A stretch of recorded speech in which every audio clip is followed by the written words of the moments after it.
My name is Freddy, and with me tonight, as always, is my primo and yours, el siete, el chicume. Say what's up, Walter. What's up? What's up? How you doing, everybody? My tummy is not doing the best right now. Well, it's self-inflicted, but yeah. Oh, man. I have a lot of self-inflicted stomach. I mean, I have self-inflicted this weight gain. You know, it's just kind of overtaking his body. Yeah, I remember like a year ago, I'm all talking about, hey, eat healthy, you know, be healthy, eat good. Yeah. And now it's like, man, it's okay if you have a Twinkie. It's all right because it's COVID. You know, no te cae mal un paso de pan. You know, like, but yeah, one too many on my end. No, but yeah, I made a shrimp papaya salad last night. Like that's like a Thai salad.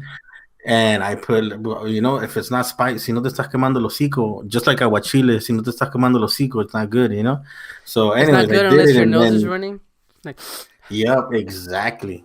And but I'm paying for it today, so my stomach is like, I just went to the restroom like 5 times in the last 2 hours. Because you had to keep getting up. Had to keep getting al baño. You know, let me go. I'm gonna be back. I need to go talk to somebody. Yeah, you tear have that to. Motherfucker up. You have to. You have to put something out. Como dicen, me acuerdo cómo decía en El Salvador, decían, vos sos más gana, ¿cómo? Vos chingas más que la gana de cagar. You know what's crazy? I was thinking about that dicho, but I heard the other way around, that it's always about, un ejemplo, I heard se me grabó, like years ago, I was like 12 years old, I remember this, and I was with my cousin Carlos, and he was with his homies out there in la bicicleta in the middle of the night in Salvador, just nicer times, you know? Yeah. And I remember them saying, like, oh, man, did you read, en el periódico sacaron noticias que en el Flamingo, like this dance club, que se llamaba el Flamingo or something. Cajutla. Dice, que agarraron muchachitas que eran prostitutas y que, you know, la estaban vendiendo y que all this. And everybody was like, oh, shit, that's crazy. Like, no, hombre, dicen, sacaron la tal toya, dice, esa vieja más vieja que la ganas de cagar. And I started fucking... Es más vieja que la ganas de cagar. And I started busting up laughing because there is nothing older than in existence than that feeling. y no hay nada más necio que la ganas de cagar tampoco. It's, you know, como había otro dicho que decían, al Edin, papá le decía al Edin, o le decía, a vos te voy a decir el estómago, dice, porque todo lo haces mierda. Wow. You know, we didn't have a plan for this episode, but I'm already liking where we're going with it. What's another dicho?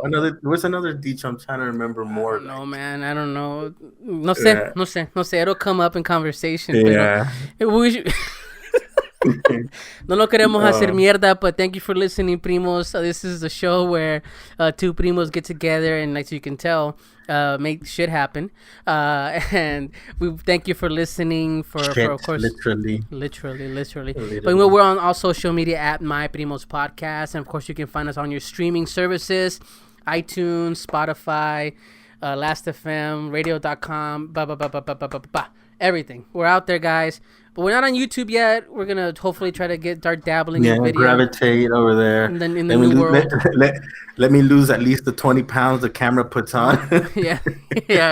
We got to get into YouTube shape. What's YouTube shape? I mean, isn't that going to change, 2021? But I don't know. But thank you guys for listening. Last week we had some guests on. We had some great feedback on that. Good feedback. It was awesome. Different than what, we usually cover, but I enjoyed the conversation. Yeah, I like the good people though. So yeah, if you had them, I had a comment. They said, "Hey, I thought Walter was supposed to take the show. It felt like you were running the show, and Walter was a guest." No, thank you for actually. No, I was actually this. We haven't talked about it. I was supposed to, but you are who you are. You're good at that. You're good at that. So it kind of gave for a better flow.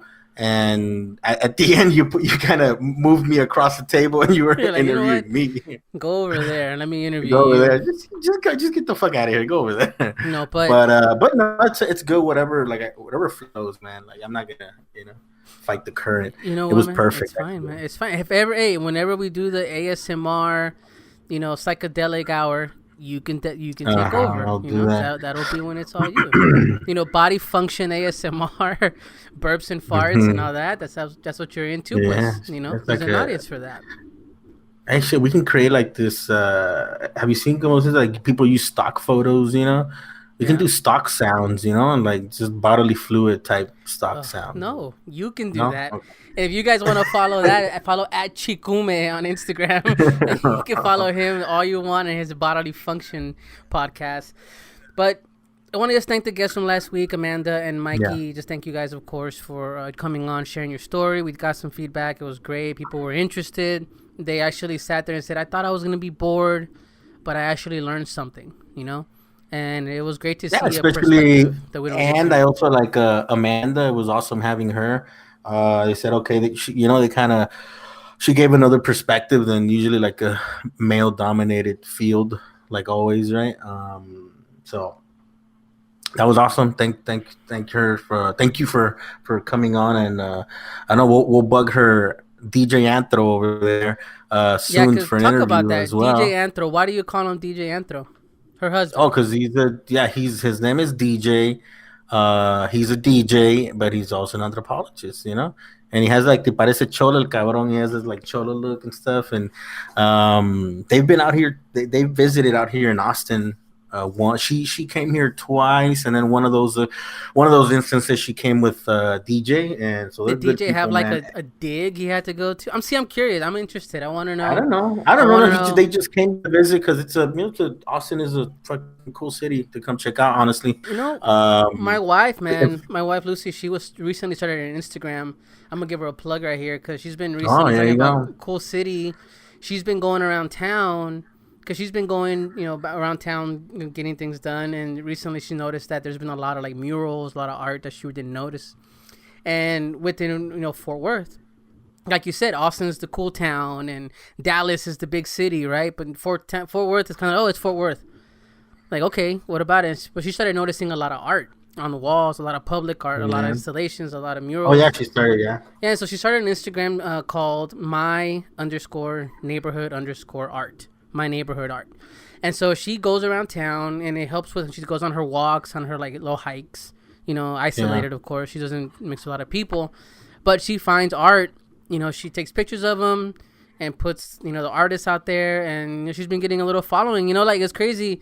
In like 2 days of having the account, she had like 28-30 followers in 2 days. I'm like, shit. Me and Walter. Yeah, I would. Yeah, how long did it take us to get that many people? Fucking bullshit, bro. It's not fair, man. No, hey, but it's no. But I was telling cool. her. I was telling her to put the coordinates of each location. Like the decimal coordinates. She's poking around just for fun, right? Like you said, she just said, hey, I want to do something for fun, and I don't think she realized how much the artists appreciate it. But I was the one that was kind of like, hey, we've had people tell us that their work gets looked over or someone else takes credit for it. So we want to make sure that give credit where credit's due, right? So I told her, hey, make sure you find the artist. Everybody has an @ that's nowadays. good. And, so she's doing that, talking about the city and Austin. But Fort Worth's pretty cool, man. But also getting gentrified pretty hard recently. I was telling you. Pretty soon you're not going to be able to live where you live. And same for me, I'm going to have to move out. Maybe you can sell your house. My own house. Probably. No, I mean, you just, at that point, you rent it to somebody that can afford it. Right. But we'll see.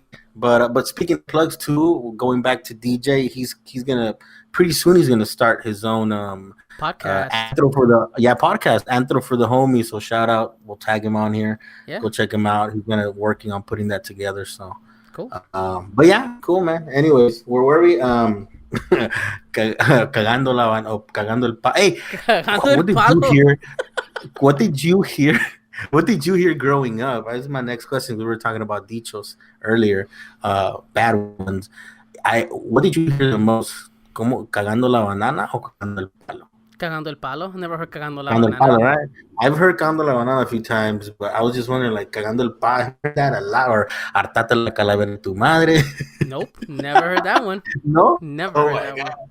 No, in El Salvador, like fuck, like they would rip into you so bad, like hijo, like, and the fucked up part is that they always do it with your mother. It's like, man, like what the fuck does my mom have to do with this? No, pero fíjate, I knew a kid salvadoreño y que su mamá le decía, hijo de tu gran puta madre, and like, well, aren't Ajá. you his mom?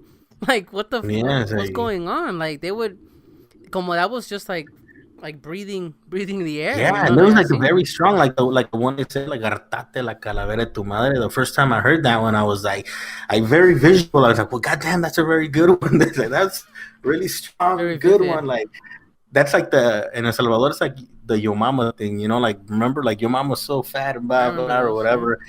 En El Salvador era lo contrario, me acuerdo que decían hijo de tu recontra reputa madre. Like goddamn, like that's really strong, you know, You know like I what? don't know. Salvadoreños use the word puta. That's like our A lot. adverb. Like that's like our conjunctive. Cerote, I don't like use cerote such, a lot, like man. I never me used it a lot. neither, me neither, me neither. Like in El Salvador, obviously, a lot of people use it, right? But coming back to the States, like back in '98, honestly, I mean, there wasn't much Salvadoreño community as it was, but no, casi no oía esa palabra. A donde sí lo oía era de mexicanos. Like it's fucked up because then I wouldn't hear it from my own people or my family or whatever, but then I would hear it from Mexican people kind As of a put making fun down. of Yeah. cerote, you know. So, anyways, like very, very strong fucking words. Like I remember that was like a thing that we did, and you insult yourself with this fucking, I don't know what you raunchiest or heaviest words, No, like yeah. chimar. You remember chimar? You never heard of chimar? Never heard chimar. Chimar. ¿Qué es chimar? Shit, man, I'm gonna quiz you then. So that chimar, What's chimar mean? porque chimar es como cuando when two things are rubbing together, like wickum, wickum, wickum, wickum, you know, like I heard rubbing. topar. Chimar.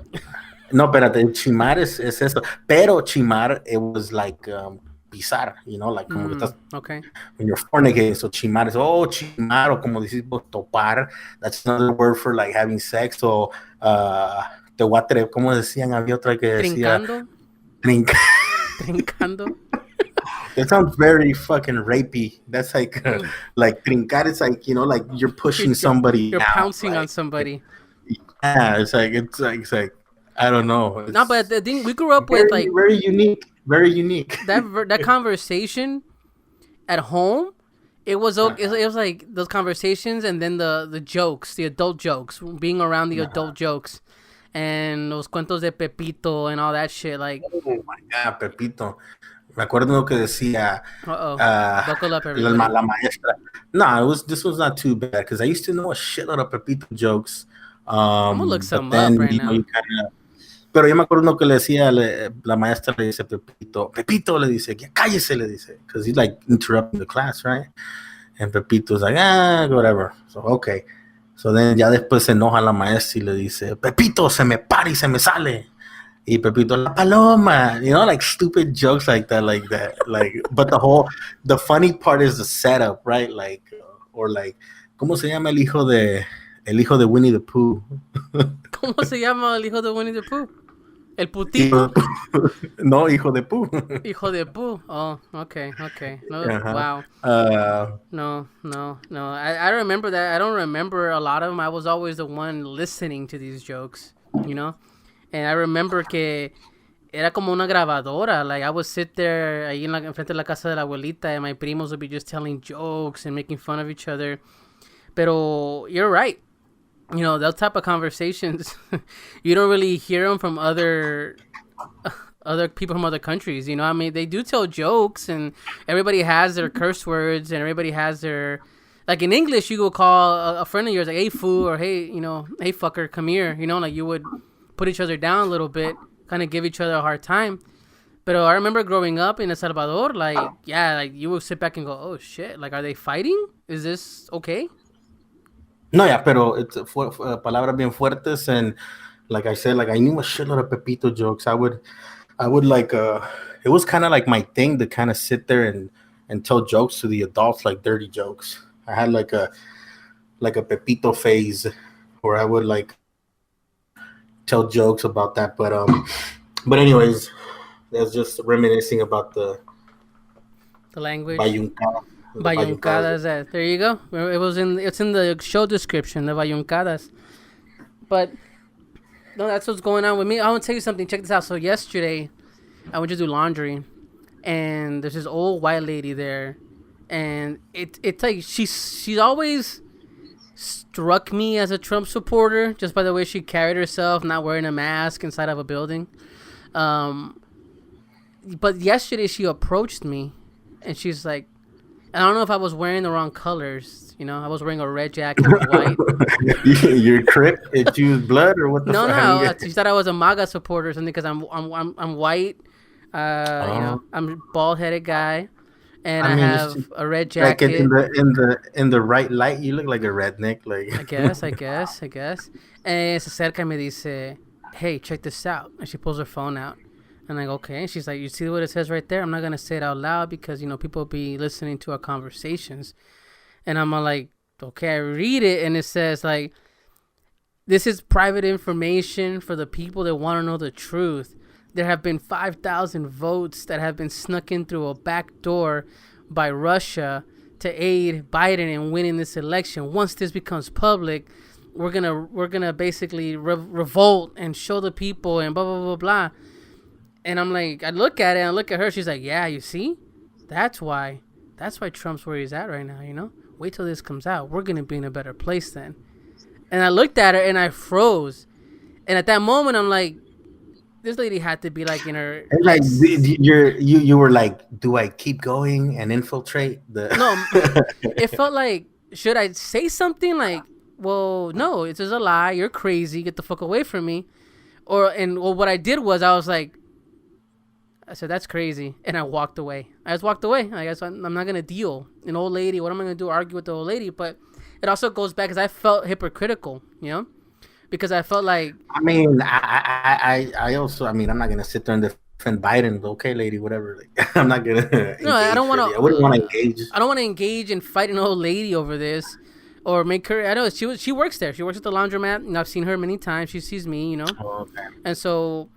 I don't know. I mean, I don't know. What do you think? Did I just went like crazy and I walked away. I mean, honestly, like there's no reason to engage. You don't want to, you know, die on that hill and probably get infected with COVID. I don't know. It's kind of like, it's getting kind of pathetic, but at the same time, I feel like maybe not Trump or maybe Trump. He's just using this the way to, you know, get money on his way out too, or Trump supporters or people that are around Trump. They're like, oh, look, we need to take people to court. And for that, they need money. They need funds. So then, you know, that's a way for people to kind of still, you know, donate to the cause, which is, you know. Bullshit. Did you hear the one about the judge that threw out, a bunch of them have been getting thrown out, which I'm glad. I think it was Michigan, where like the judge pretty much was like, what the fuck? Like, is this hearsay? So the attorney says for Trump, we have someone that can corroborate that they heard from another employee in the Postal Service that somebody else was told to include illegal ballots. And she's like, so this is all hearsay. No, we have someone that themselves 100% can attribute listening to somebody else, tell somebody else to tell them to do something.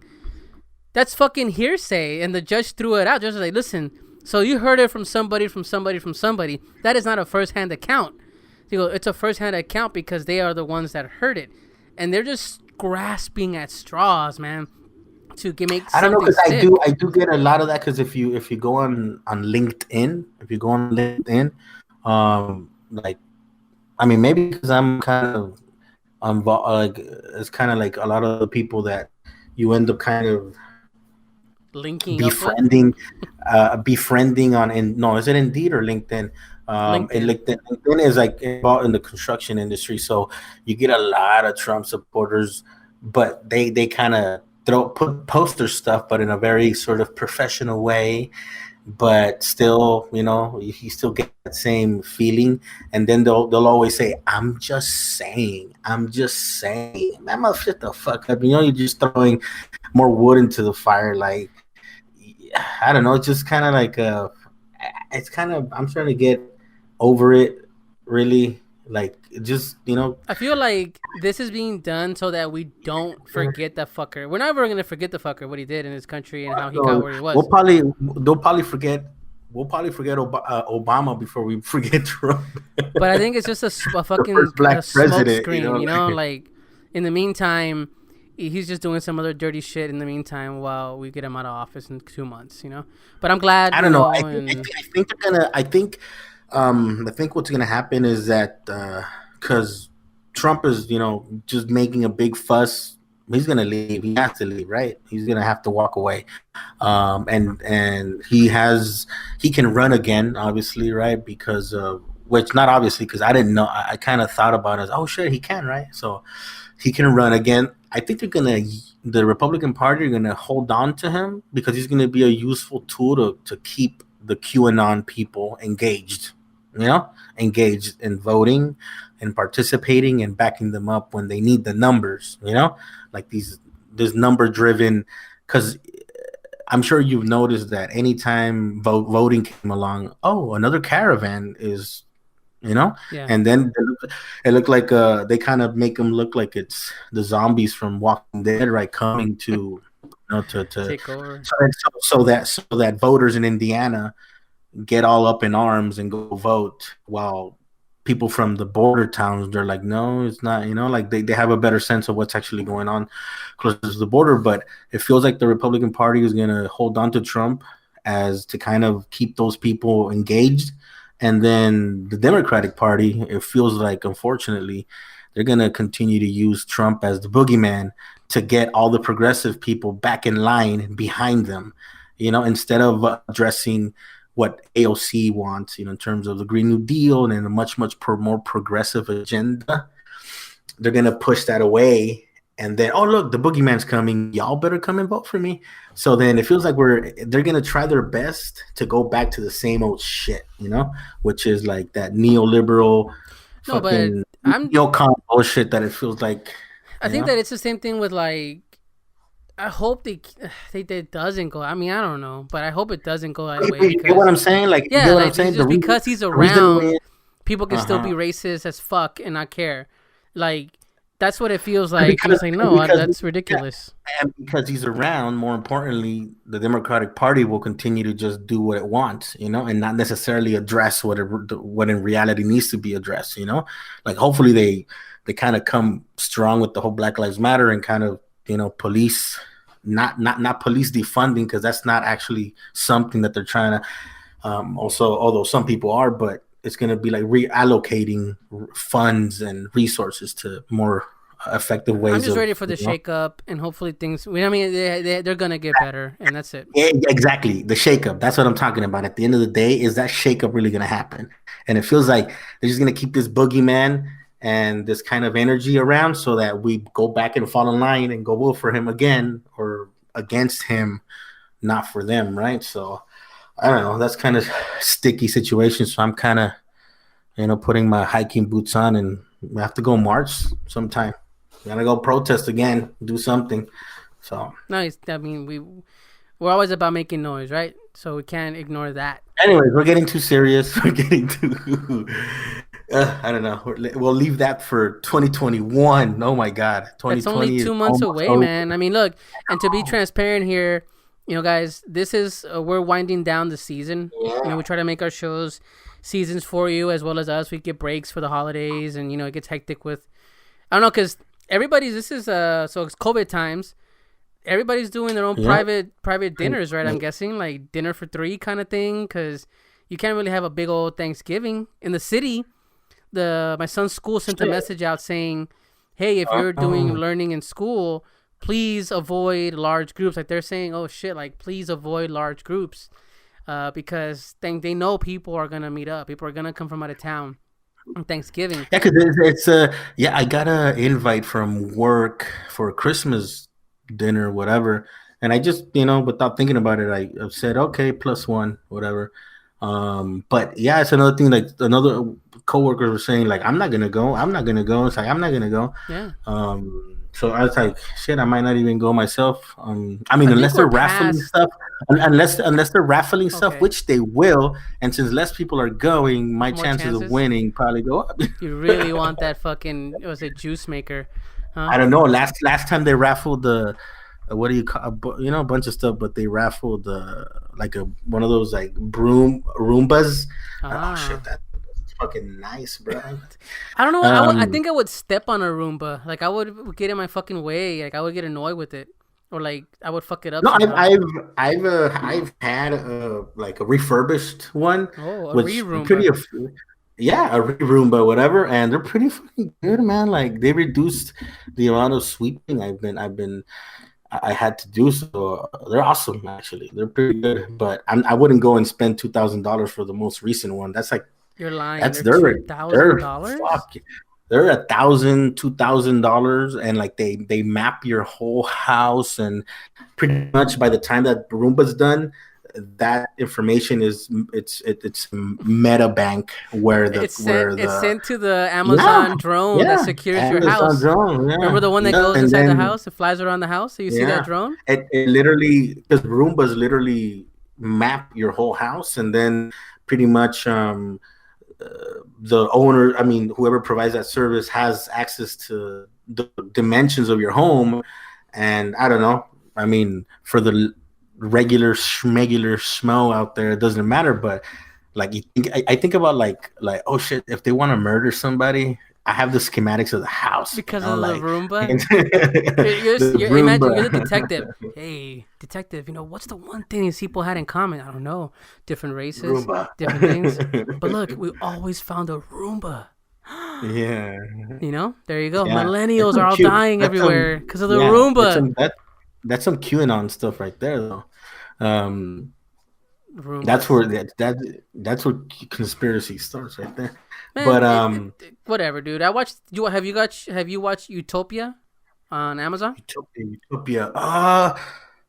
It's about. Is that the? It's all. It has John Cusack in Oh, it. And it's all oh about yes. conspiracy theories. Yep. A little bit of it. I'll be honest. I didn't catch my. Dude, that It would be didn't kind so of catch me you. initially. I thought, but like it felt a little bit campy, a little bit. But I'm kind of in and out at the moment. So I watched a little bit of it.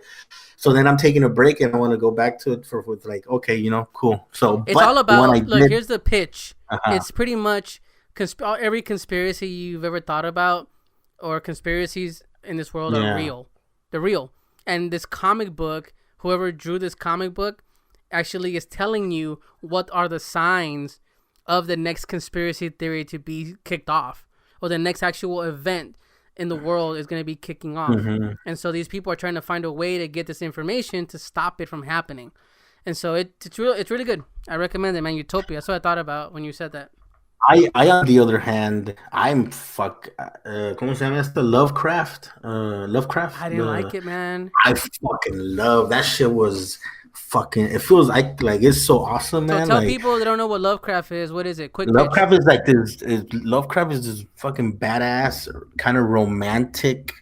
I don't know. I don't know enough about Okay, it's like all this like you roman do, but H.P. it's like Lovecraft. It's like a horror, fantasy horror, sci-fi horror romantic commentary on show race coming. and Yeah, a it's lot of like it's so things. dope. What I like about it is that they'll kind of follow, okay, racism in the South, but then they'll fucking intersect it with like this A treasure sci-fi hunt, with because it's like magician type stuff. it's just too much Uh, going on, man. Pick something and I let's like it. go. I like it. I like it. It's just like it's fucking. It feels it scratches an itch for me, and it's like, oh shit, like it's kind of fucked. That's fucked up, kind of. But the other one I actually liked was this other one, Woke. Remember, there's this one on Hulu called Woke.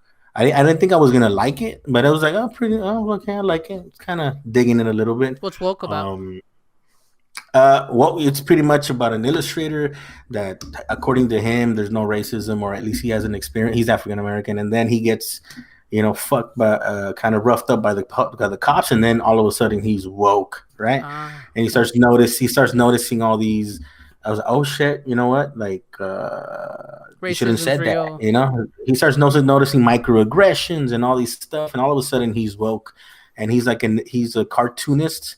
And everybody thinks that, oh, like I thought you were white, like that type of So it's like, yeah. So I thought I wasn't gonna like it. I was like, okay, well, it's gonna be some preachy shit, Again, it's like, like I don't need to be told about that. But then I watched, and I was like, hey, it's pretty good actually. It's kind of done with a good tastefully done.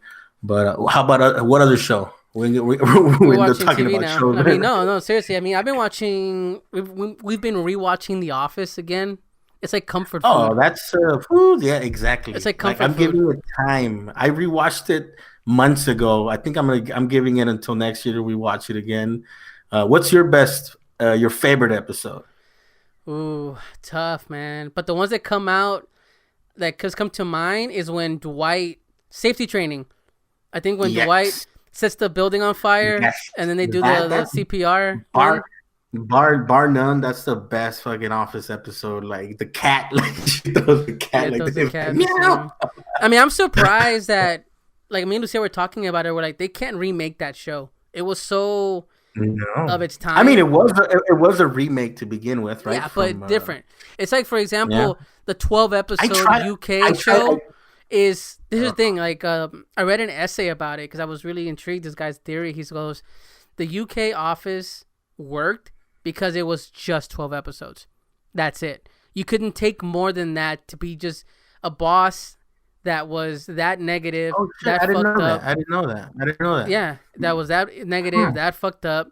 And a spoiler alert for a show that's over 20 years old now, the guy gets fired at the end of the series, and that's it, right? And so when you compare it to this version of The Office, people had to like Michael Scott, the boss, at some point, that he has some kind of redeeming quality to allow him to continue being the boss and be believable. Like, how are you a boss and are that incompetent? No, you have to actually close sales. You have to actually be good at something to be a boss there. Not only a manager, but a regional manager. And you're in charge of all these people's livelihoods. Hold on. You like this because it's pretty much, right? It's part of what you kind of... Yeah, I mean, I like essays and I like just kind of dissecting shit.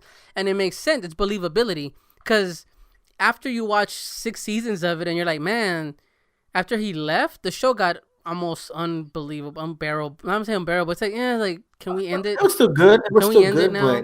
But it's a good idea. Yeah. I liked how it flipped it. The American version made the manager likable because you wanted the underdog to win. You felt bad for him at times. Who was the? Because after I binged Office months ago, Parks and Rec. And then I no, espérate. Yeah, that's another good one. I went and watched the UK one, and I only watched the first episode, and no, I didn't. It wasn't for me. Like, I tried watching it. It's like, it's probably better, but no, it's cultural, I guess. It is a cultural thing. It just felt very obnoxious. That's the thing. Honest. You can only put up with an obnoxious character for so long. When you write an obnoxious character, if you want to keep watching, either he's a villain, right? He's a villain because there's a good guy in the office, right? That's going to topple that villain. If he's always negative and bad and no one can stop him, you stop caring. You're like, well, fuck, he's always going to be an asshole. At the end of the show, the hero was the company. They fired him, and that's it. That was the end. But when you watch the U.S. version of The Office, there's a whole thing where in the first season, Michael Scott's a total asshole. Like, total asshole. And then by the second season, he's a little more likable, more childlike, like making mistakes and asking for forgiveness. And you see more human side of him, and he's redeemable. And people start liking him. Yeah. Like, oh, you know what? Okay. And you'll forgive a lot of things because he's a likable oaf or dummy. But he's not a complete moron. He's just socially awkward. You know, he's looking for attention because he didn't get it anywhere else. And you start seeing more and more. And they go in depth, whatever. Point is, there's a lot of levels to it. But it's a fun show. It's comfort food in between other shit, you know? And yeah, like you said, Parks and Rec was good until the end. The end just gets really fucking super fucking cheesy as, like, at the end they lose me. But the first like the bulk of it, it's really good. I like Parks and Rec, and it's like, and it's really like and it's interesting how like these two shows, and they're pretty like based on boring characters with boring. Well, it's the mockumentary style. Yeah, yeah, exactly. And it's like, because I remember Aide, she's like, she studied urban planning, so they talk a lot about like, there's a lot of like urban planning language within there, and it's like, oh, master plan and blah blah blah blah blah. And on that one, one of my favorite episodes was the one where it kind of like, it's kind of about the one where they have to redesign the fountain because they're putting their mouth around it. Oh, the water fountain. They go through all, and it's interesting because they go through. It's kind of engineering is like that in some ways. Like really? They talk about like all the. Yeah. How do you know that? Huh? How do you know about that? No. Because you're an engineer. Because we had people on last time that were engineers and we talked about that. Because didn't know if you. But like I liked it because they went through all these designs, and at the end of the day, it was all just take off the damn thing, like, oh yeah, that's pretty cool. But but yeah, and I was also watching IT Crowd or IT something. That's British. That's yeah. I'm kind of like, I'm liking it. But let me ask you a question. Do you think that it's a cultural thing? But do you feel at one point? Let me slow down. Let me be a little just opening up the lip behind the curtain. Like. Mm-hmm. I felt that because everyone said the UK version was better, that I didn't get it. So I have to go watch it and try to make myself like it. It's like, oh well, I have to like it because it's the original and it's the UK version and it's supposed to be this and blah blah blah blah blah. I didn't like it. I mean, it's okay. There's a couple jokes in there, but that's it. But people like. They will fight it tooth and nail. They're like, oh, IT Crowd's dope. It's funny. It's hilarious. You just don't get it. It's above your head. I don't think it's above my head. I like some of it. I like IT Crowd. I'm kind of feeling like some episodes are good and some of the episodes I like the most is where the boss is involved. But let me ask you this: like with Spanish television, why is it that a novela, even if it's subtitled, a white guy or white woman can watch it and still be fucking in? But if you flip the roles and you show a novela, a white soap opera to my mom, they're like, what the fuck is this? Like, why is that? And they're both as dramatic, like, right? Like witchcraft. And one time I for some reason, I ended up like, I was watching Days of Our Lives or something like that. And it's like, I was watching it like, these are American soap operas, huh? It's like, no. En cambio, even if I don't like a novela, you sit there and you watch the novela. It's like, this is ridiculous. Let me keep watching. Like, but why is that? Why is it that the Latino television, a novela, will translate good, but Latino comedy, like Familia Peluche, wouldn't translate well into America? You can't have a US version. No, it doesn't. That's a good question. Like, yeah, like in terms of that dynamic, like La Rosa de Guadalupe, like that thing is like, I'll watch it, and it's like that old guy, pinche viejo más metido, like mind your own fucking business. Like, no, it's not La Rosa de Guadalupe, es ¿qué es? El Café Cuenta or whatever the fuck. It's like the new version Rosa de Guadalupe, I don't know, pero it's like these small little stories, and then what's this other story? No, there's this other show. Decisiones on Telemundo. Our cousin Sylvia was into Decisiones. She used to sing the song. Yeah. Walking around going, tú tomaste tus decisiones or something like reggaeton. Is like, oh my God. And then every time, I hated that show because like every time the episode was about some infidelity. Like it was always about that. It was always a girl in her underwear at the end of the show. And you're like, would this guy cheat? And then typical. Oh, yep, he's always gonna cheat, and it's like, oh, okay, like you just. Yeah, no, pero that's it's and I mean that's part of it. So every time I would see it, I would click on it, or not click on it, but like, come across it. And it's like, yeah, same old story again. I did like Rosa de Guadalupe more because they would get into some ridiculous episodes about like drug use or like alcohol, like like all these like obviously those are substance abuse is a problem, right? But the way that they would describe it was so campy, like it's It's just so tropey. it's like, You're like, oh, okay. if anything, it made me want to, like if I was a teenager, probably what made me want to go do drugs. Like it's no, not but when you watch it, it's like you pray hard enough, and the next day, it's a miracle. He's cured. And it's like, okay, I mean, it's we all need a miracle sometimes. It's tropey because it ends in 20 minutes, and you're like, yeah, okay, cool. You have a 15-minute show surrounded by 15 minutes of commercials for licenciado 666. And we're trying to sell you. No, 222, no, 222. Sorry, wrong one. Sorry.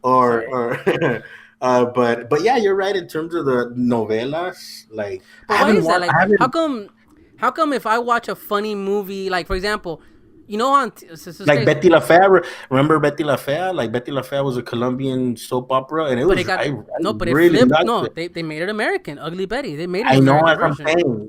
They made it everywhere in the fucking world, even in Russia. But they didn't make it like the same comedic way. They did their own version. It did. But there's a documentary called "Exporting Raymond," right? And it's the guy that wrote Everybody Loves Raymond. Okay? Fucking huge show, right? America loved it. And they started selling the model of Raymond in syndication, but in Russia or like other countries. And he actually had to fly to Russia and have to help rewrite the scripts so it can be culturally relevant, change the names of the characters. And there's an example where he's like, they don't translate. The jokes don't translate at all. An example is Raymond and his wife Deb come home from a vacation, and they bring this valija, these maletas, right, luggage, and they leave the luggage by the door, and then they all go upstairs because they just got home and go to bed. The next day they get up, they walk by the maleta, no one picks it up, no one touches it, goes back to pasa una semana, and no one picks up the fucking maleta until finally they see it, and the joke is they're waiting to see who's gonna break first and who's gonna pick up the fucking maleta. Okay, funny in a way where most Americans can kind of connect. Yeah, I'm lazy. And Russia be like, and they're like, why the fuck is this a problem? She should have done it to begin with. Is that they're like, kind what of is this? They're like, well, it's an argument. He goes like, but why? He goes, it's passive aggressive. Well, what are you talking about? It's like, they're like, there's no. We don't believe in passive. I'm trying to do a Russian accent. No, forget, just stop. Point is that they don't translate, and the guy that actually wrote the fucking show had to go to Russia, sit there, make it happen, sell it, and I guess that became that business, right? But I'm wondering if the same thing happens with shows coming from, because remember, NBC owns Telemundo, so if that shit somehow rolls over, okay, let's bring it over here and make it work. I just haven't seen anything pop off like Betty La Fea. It did. Ugly Betty here was a hit. The Ugly Betty was good, but then a show that I initially didn't really care for, but got into it was ¿cómo está? The Virgin or something like that. Jane the Virgin. Jane the Virgin is pretty good. Like it was very. I think that was a very good. I was a very well kind of portrayed. I felt like I was watching a novela, but then it was in English, like they did a good job about that, like. But like kind of example, when we were growing up, in the middle of the afternoon after soccer was playing, right? Because that's all we do is soccer Saturdays and Sunday. They would play a movie, and typically it would be Commando or Rambo on Channel 34 in LA, and that translates easy like "Muérete, monstruo," or whatever, right? But then you couldn't watch Imbécil. But there was no Spanish Ace Ventura going on. That never happened. Like, I don't know if it would even work. I mean, you do see some, but they're like, because the thing is action, and the action is in the act itself. Like you know what I mean? Like if you're mowing down 20 motherfuckers, it doesn't matter if bullets are bilingual. Yeah, it doesn't matter if you're grunting in Spanish or English. You're gonna, that's what you're kind of. They do though. They do the Spanish grunting like No, pero when it's Arnold. Exactamente. Entonces, but then in comedy, like, what are you gonna do? Like, I've heard rayos y centellas. Like that doesn't translate. Like, what is that? But the one thing, it's like Los Almada. Remember Los Almada? All the Almada movies where it was like Mexican artistas, superheroes or whatever, and it's like the ugliest guy with the ugliest mug, but that fool was the protagonista.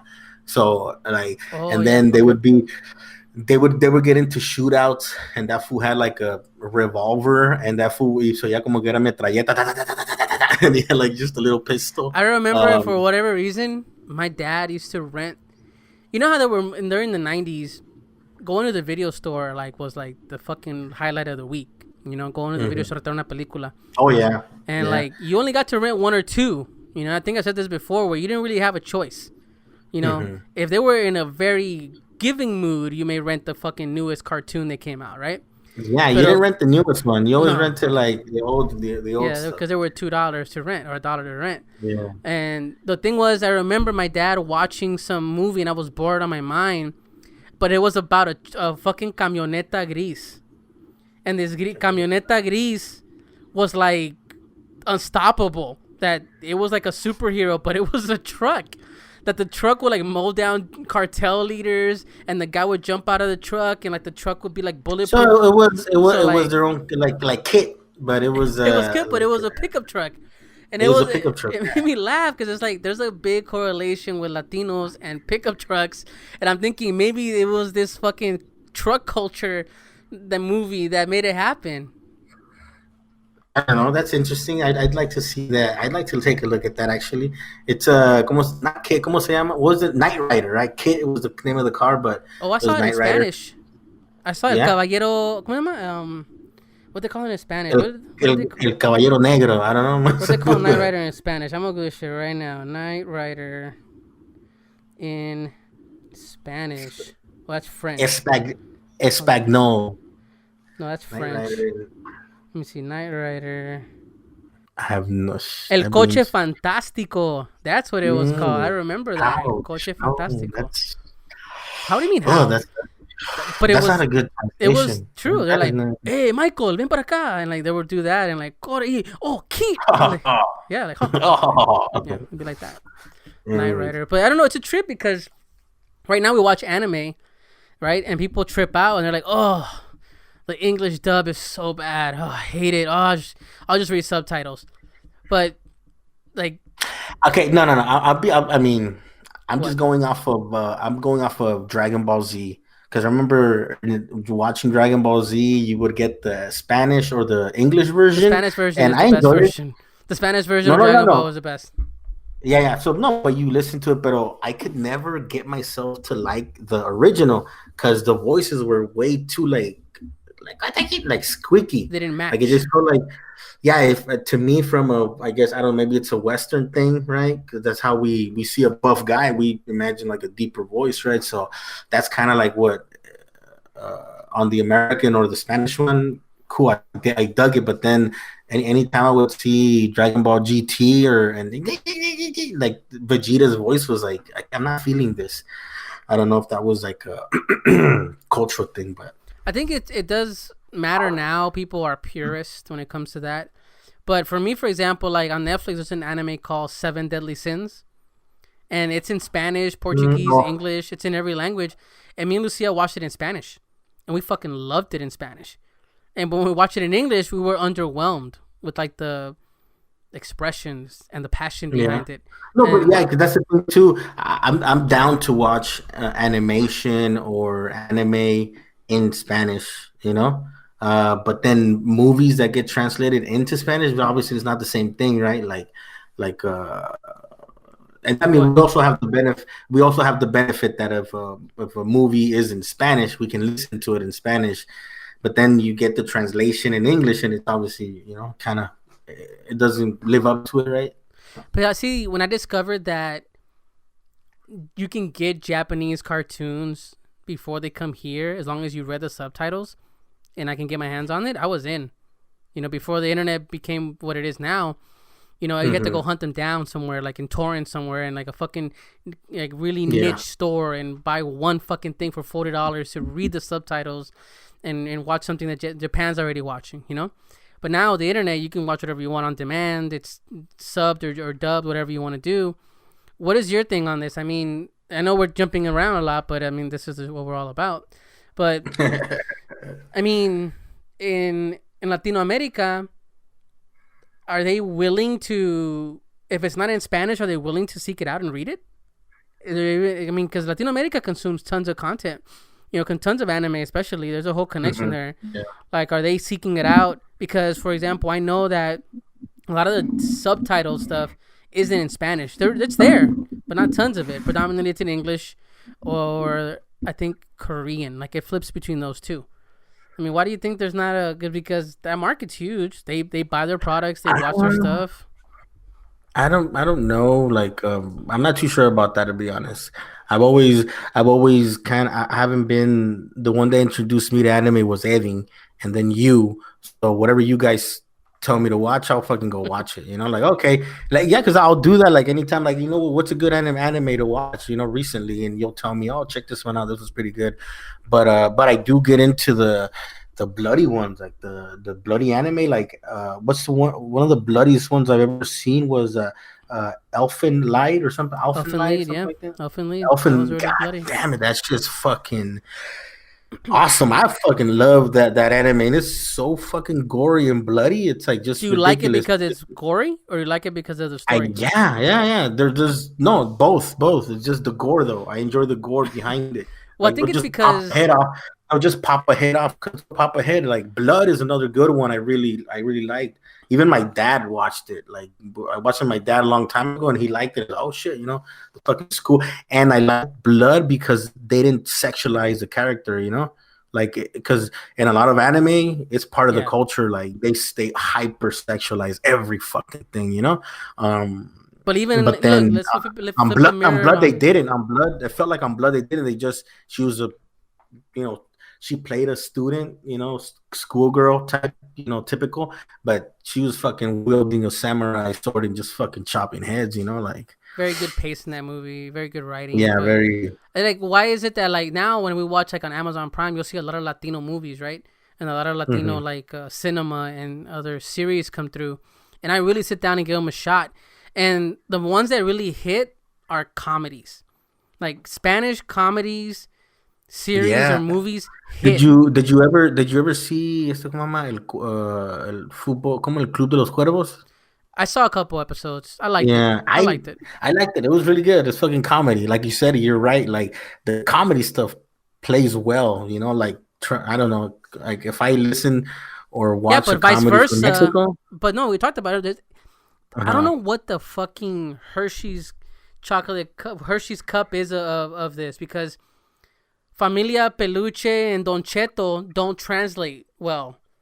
But when something like, El Club de los Cuervos translates well, or La Casa de las Flores translates well. Yeah, that was really good. Those too. translate well to America. Even in Spanish to an American or a Spanish-speaking audience in America, it translates well.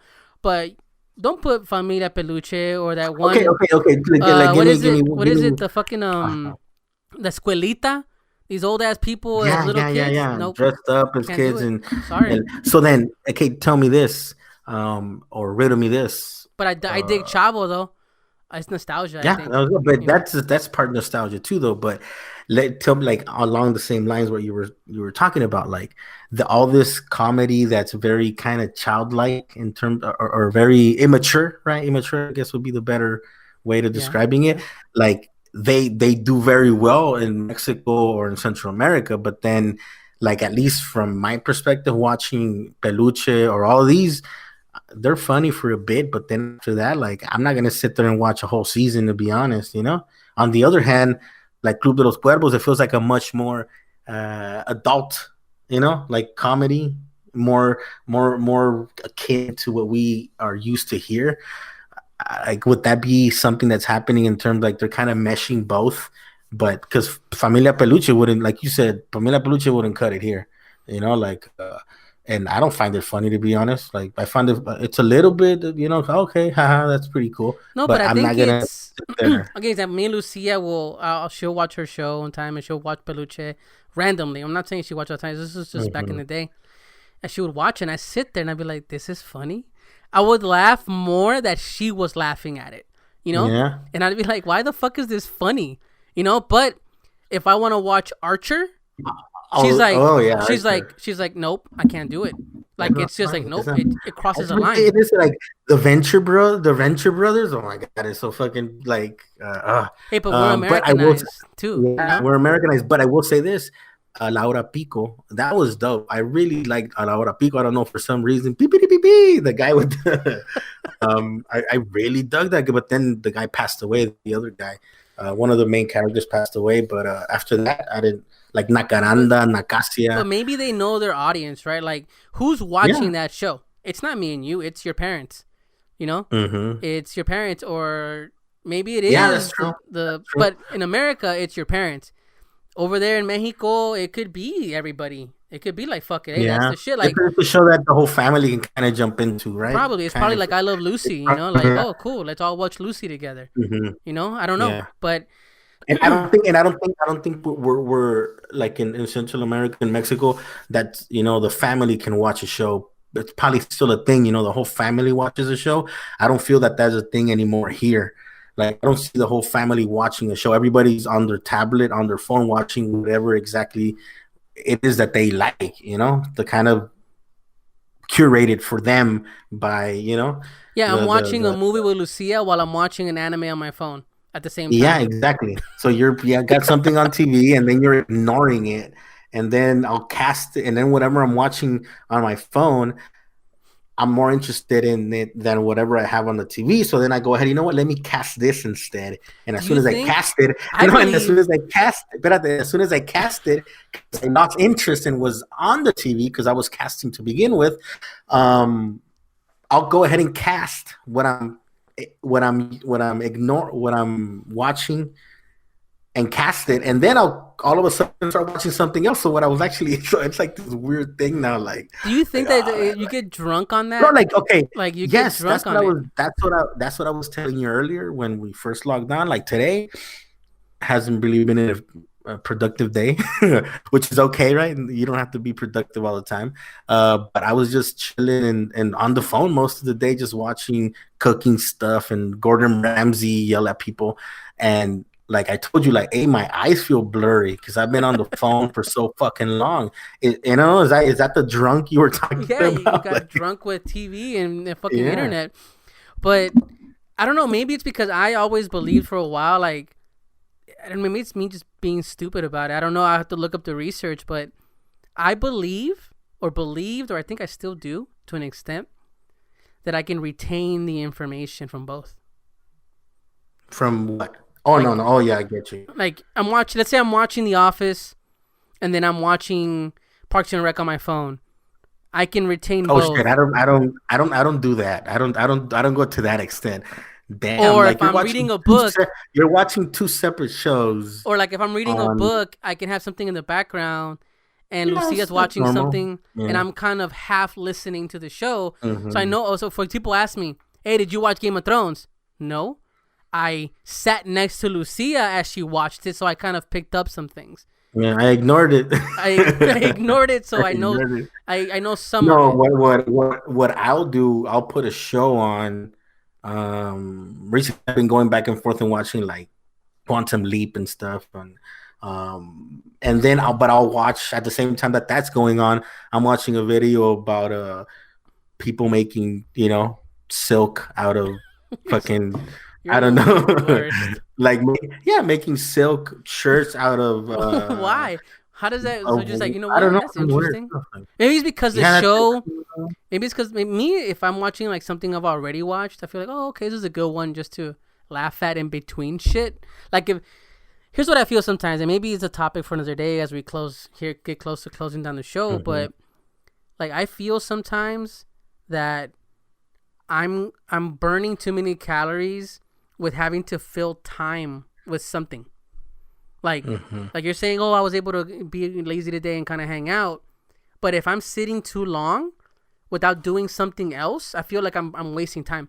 Like, why am I sitting here watching this 2-hour movie quietly where I could be writing something as I'm watching the movie, or I could be catching up on the news and shit, or what's up, you know, like, or scroll my phone like everybody fucking does in between something. Like, I feel like but then it's like, you know? But that's also that same thing where it's like it's useless to a certain extent. Like I I feel like, I mean, if I was out there dating, a lot of that stuff would be relevant because it's kind of, you throw. Oh, I read an article. You didn't read no fucking article. You just watched the You read a video. headline. You read a headline, but it would be useful. But in other ways, like it's like when you see people at tourist locations or somewhere taking a picture of something or videotaping something, right? Okay. Like it's like, no, you like, why are you taking a picture of that? You're just gonna delete it. Like I don't know, it just feels kind of useless. In terms of I mean, the picture thing, we still print pictures up. So I'll be fair. Lucia likes to have a behind photo you. album. Yeah, I mean, That's good though. That's like she good. likes to look at pictures and just hold on to them, which is good. Better than me, right? Because I just kind of go, it's there, it's online, it's in the cloud. I'm good with that. But I feel that if I can't, sometimes it takes me a minute to just enjoy the fact that I can sit here and watch a movie. Uh-huh. Okay. Because I'm wasting 2 hours. Like I should be doing something else while I'm doing this. And then I feel like I did both. It's a dangerous kind of rabbit hole thing that I've caught myself kind of realizing that I'm watching a movie, and then I'm like, you know what, I'm gonna put the phone down and let me concentrate on watching this fucking movie. Like I'll watch it because a lot of times I'll find myself where if I watch something on my phone and I'm ignoring what's on the TV, I'm like, both are so interesting. Let me pause one, finish watching one, and then I'll put the other one and then continue watching. So it's like it's I don't know. We'll see what happens with the civilization, man. Like this attention span is fucked, dude. Fucked, and that's coming from people our generation that kind of a time that didn't have all remember a time where you actually had to wait until 7 o'clock to be able to text or call somebody because that's when minutes were free, right? Wow, you had to kind of be patient. You had to be patient. You had to be patient. And weekends, yeah, something like that. And then, so then it's like, and now that I have a daughter, you have a kid, right? Like, what the fuck? Like, I don't know anything about TikTok, but that seems very like, like very. I don't know. How's Jimmy doing? Like, how's Jimmy doing with this? Me and Lucia talked about it. Like, he's 11 years old. He doesn't have a cell phone. Mm-hmm. One, he doesn't need one because he's fucking here at home because COVID. Yeah. Secondly, he has a computer for school, and on there he chats with his friends. They figured out how to use Discord and other services to chat, which I keep an eye on his ass. I have like a software that lets me look what the fuck he's doing. And then, but he's okay. Like I asked him too, like, hey, so what's the cool thing right now in elementary school? He's like, I don't know. He's like, what's everybody listening to music wise? He's like, I don't know, because there's no interaction right now. COVID doesn't really have that. Like, hey, let's hang out and chat. It's let's have a video chat for 30, 40 minutes and play a game or do something. Like it's very much like a conference call, but it's not very social, which sucks, But as far as technology goes, we've made it a thing where like, hey, turn that shit off, go read something, we'll read together. Or, hey, I have vinyl. Here's a vinyl record. Go play with vinyl for a couple hours. This is what this was. But you have to be on top of it, though. I mean, I'm lazy as fuck sometimes. And I go, hey, man, go watch TV or go do something. Like, it's all at your fingertips. And it pisses me off when instead of going and watching All Dogs Go to Heaven or whatever the fuck on TV, he is watching a YouTube video of two Muppets kicking each other in the head, and it's like, what the fuck? Like this is what you want to watch, but you have. I mean, come on, like Archer is not any better than that. Like, let's be honest, and that's I'm a grown ass man. You're a grown ass fucking man. So Lucy is right. Like, so then I don't know, man. This is scary, and now that with the baby. Sometimes I catch myself and I feel guilty because I'm on, she sees me that I'm on the phone and I'm like, shit, like I shouldn't be doing that because then she'll see, oh shit, that square, that square is important to him, and everybody else. So let me get on this crack too, like. No, I know the time will come where he's gonna need his phone, but in a way, COVID has allowed me to be like, well, your ass is here. I know where you are at all times. And you don't need a phone. Okay, can I ask you? Do you like him less or more now that he's there? The whole you're in each other's face and space all the fucking time. We're fine. We get along. We argue sometimes about little things. No, but okay, genuinely, he's not gonna listen to this episode. Do you like him more, or do you like? This is for Jimmy to hear. 20 years, I don't know, 10 years from now. Do you like him now that COVID is here? You're spending much more time with your son. You didn't go to work and come back and then, oh, daddy, that feels good. It feels great that he's here, and I know that he's safe. Now, what happens is the pressure that falls on the parent, because now you're the fucking tutor, you're the PE coach because he's just sitting on his butt all day. It feels like you're working. No, it's not him. It's the responsibility. The parenting responsibilities double, because it's not fair to the kid. And he may be as happy as shit sitting. He may be happy as fuck sitting in his room watching a video, and in my eyes, I'm like, damn, maybe he needs something else to do. Like, maybe he's bored. I need to stimulate him to go fucking dig a hole. Yeah, like, hey, let's go outside and get bit by mosquitoes or something for 15 minutes. Like, do something. Like, turn this shit off. Let's play Magic. I like playing Magic. So, hey, let's play Magic, and let's just do that. Or, like, that's a good one. It's like critical thinking. Yeah, it's just thinking. It's all imagination. Or I ask him, like, hey, what are you doing right now? Oh, I'm doing this. Okay, cool. Show me some of this. Like, I try to engage. But then, like you said a minute ago, it's okay to kind of step away. Yeah, hey, I need an hour. Like, I just got off work. Yeah. And then I got to make sure that he's good, that my wife's good, because I can't ignore her. I know she's fucking fed up with me. I don't see her 24/7 face to face. She's fed up with me, but that's normal. I love you, baby. But when it comes to my kid, I'm happy he's here, 100%. I love him because he's safe. Okay, so. Yeah. Okay. So it's been a positive. You don't like the guy less now. Like, no. What I don't like is his fucking teacher and that's old man. I don't have another half an hour to talk about this, but the school setup. You know what? That's what we'll talk about soon. Damn. But the setup for school is a shitty setup. We should have Hector on to talk about that. Yeah, he's a teacher. We're gonna have to bring him on and see what his thoughts are, because everybody's different. The point is, it's fucked up because the responsibility for teaching my kid, it falls on her, right? It's my responsibility at home. I help him with his math. I help him with his work. I give my 2 cents. Like, here's an example, right? I'm not going to drag on. Today he had a project where he had to write an ad for a type of energy and sell it as a product. Okay. Thermal, electric, wind, whatever type of thermal energy, whatever energy, electrical energy, thermal energy. And so he goes, maybe electrical or thermal. And I go, okay, cool. It's like, thermal's what? He's like, it's heat, steam, heat, and I go, okay, fine. You have a grasp. What's your ad going to be? He's like, I got to make a logo, and then I got to write a pitch and blah, blah, blah, or a jingle. And I go, shit, are you really going to write a jingle? He's like, no, I'm just going to get a logo. I'm going to draw it. Cool. I come back like an hour later. He comes in. He goes, hey, I'm done. And I go, oh, what is it? What'd you do? He's like, I put thermal energy. Oh, what'd you do? Like, I figured smoke, steam. And I go, okay, well, what did you draw? I was going to draw, but I just Google imaged a cigarette with smoke coming off of it. And I was like, what? He's like, yeah, a cigarette with smoke coming off of it.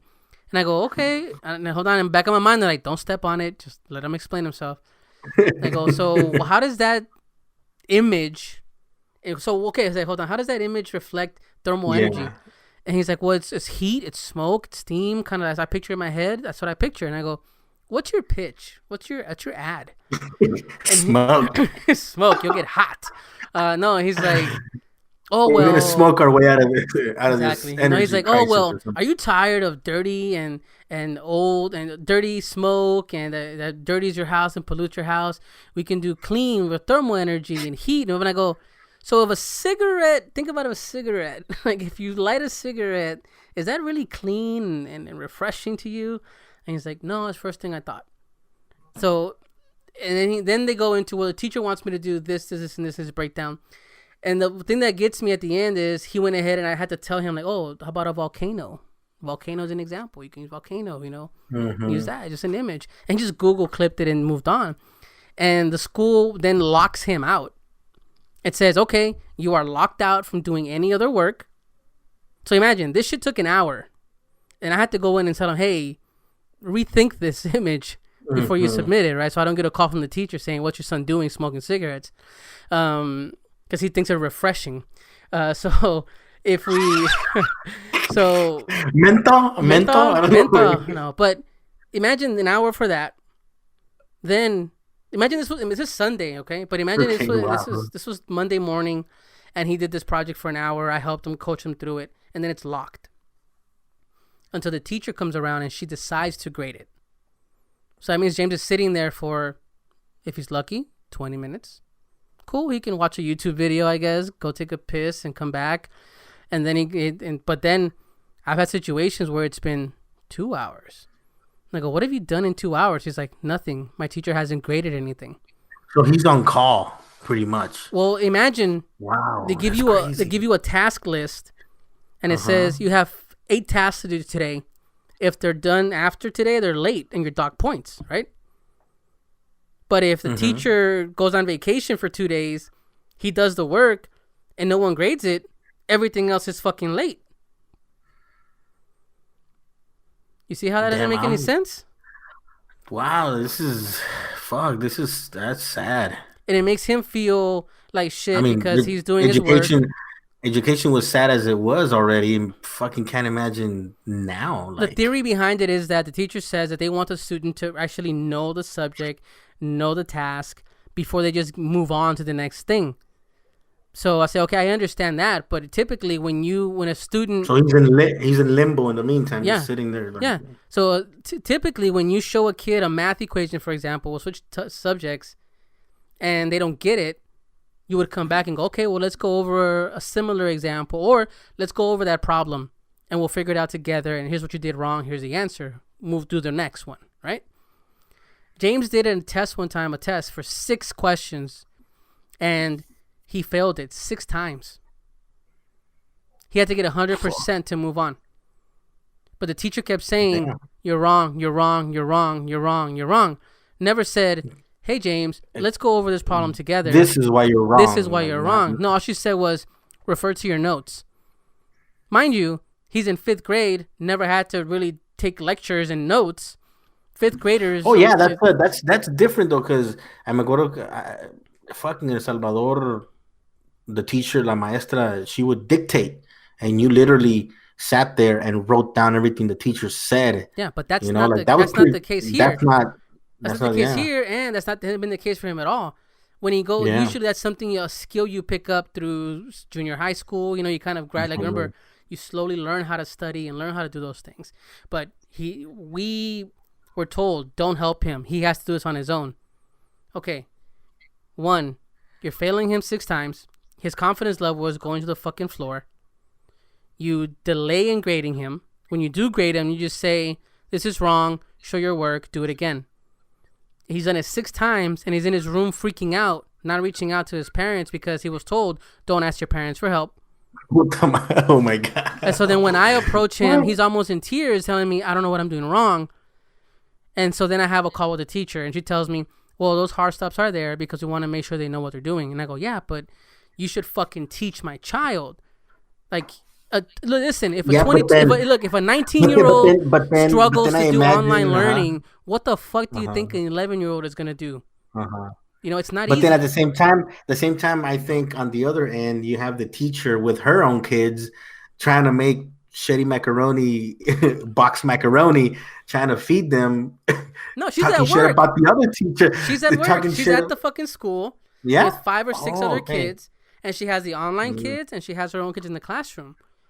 And trust me, that sucks. It sucks for her. And I told her trust me, I try to call the principal, but to cut the show here, I'm getting long-winded like I usually am. No, go, man. I usually am the one doing that. Go ahead. No, but I'm not gonna drag it on. Trust me, that's a whole conversation when we have Hector on. Maybe he can let me vent at a teacher. Yeah. But point is, long story short, me and her have now. Me, Lucia, and her are like fucking butting heads because I am very polite but very passive aggressive. Because we know that here in the States about how shit is done. And I told her, like, I sat next to my son. I told her, and I fucking did the math with him. These are all right. All of them are correct. And she responds with, they're wrong. And she sends me a link for tutoring. I almost lost my fucking mind when she did that. So like I like I want but I was polite. I'd like to see these problems. I'll send them to you. Trust me. Point is, okay. There's a lot going on. The frustration is not with my child; it's with the system. Mm-hmm. Teachers need help. They need help. If she had a teacher's assistant, this will make her job a lot easier. But the schools aren't getting the funding. But DeVos is on her way out. Hopefully Biden's coming in. His wife, is a teacher. Oh, true. So this is going to be something. Joe Biden, right? Yeah, Joe Biden. So let's hope that this shakeup will make things better, and that my son will not have a fucking complex about math moving forward because of this. But this is hard. This is traumatized, because that's another thing that with the baby too. Like by this time, with the baby's 15 months. By this time, I'm sure we would have already been at a few quinceañeras or birthday parties where the baby would have met other babies and started socializing. So, like, this is, I don't know, man. This is fucking everybody up, man. COVID's still doing thing, and it's happening, but we're gonna move on, guys. I wanna end the show with that, and man, I'm hot. I'm sweating now. But the good thing is that Biden is gonna hopefully shake things up. He's gonna get rid of DeVos, and hopefully we'll make some changes. We're gonna toss his salad, and because fuck that food. No, we can't just become complacent. No. We got to think that he's gonna come and solve anything. No, we gotta go after. We gotta keep him on top of him, make him accountable. But Primos, I want to thank you guys for listening. I say again, this show is here to talk, here to just chat. This show is just, I don't know what to call it. What do you want to call this episode? Let's talk. We usually don't talk about how we name the naming process. What would you want to call this one? Like, I was thinking, etc. etc. No, potpourri. Or miscellaneous. Potpourri. Or I don't know what you call it. Because we went all over the place. Think about it. Remember in Jeopardy, they would have potpourri. It would be like the extra shit. So Alex Trebek passed away. El Potpourri. Maybe potpourri. So Jeopardy, rest in peace. That's a good name. That's a good name. Maybe. Yeah, because we started with bad words. we talked. Where did we go? We ended up with shit. Like I can't remember. TV shows, anime, novelas. We did politics a little bit. And then right now, education, and it's like, so that's a touchy subject. Potpourri, but then we have to put some potpourri, some music. I don't know. We'll let Edin kind of chime in with that. But I want to end the show before Walter drags me along even further. But Primos, thanks for chiming in. Of course, online. Do so at My Primos Podcast on Twitter, Instagram, Facebook. Of course, you can email us at myprimospodcast@gmail.com. So we're going to, again, the show will take a break here right around Thanksgiving time. We'll keep you posted. We'll still be online, kind of still posting things, but the show will take a break. We hope that we can come back once we do take that break with some energy, some changes. But as always, Primos, I want to say thank you for listening. Cuídense. Have a good night.